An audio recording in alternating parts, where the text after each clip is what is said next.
31 October সারা বিশ্বে পালিত হয় ঐতিহ্যবাহী হ্যালোউইন উৎসব, যা এখন কেবল পশ্চিমা দেশেই নয়, বিশ্বের নানান প্রান্তে আনন্দ উৎসবে পরিণত হয়েছে। এই উৎসবের ইতিহাস প্রায় 2000 বছরেরও পুরনো, যা মূলত মৃত আত্মাদের স্মরণেই পালিত হতো।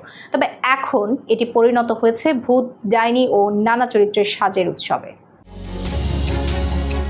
31 অক্টোবর সারা বিশ্বে পালিত হয় ঐতিহ্যবাহী হ্যালোউইন উৎসব, যা এখন কেবল পশ্চিমা দেশেই নয়, বিশ্বের নানা প্রান্তে আনন্দ উৎসবে পরিণত হয়েছে। এই উৎসবের ইতিহাস প্রায় 2000 বছরেরও পুরনো, যা মূলত মৃত আত্মাদের স্মরণে পালিত হতো।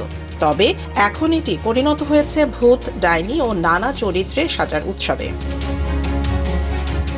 এবারের হ্যালোউইনে বাংলাদেশের জনপ্রিয় চিত্রনায়িকা শাবনূরকেও দেখা গেল এক ভয়ঙ্কর ডাইনির সাজে। ইনস্টাগ্রামে ছেলে আইজানকে সঙ্গে নিয়ে একটি ছবি পোস্ট করেছেন তিনি।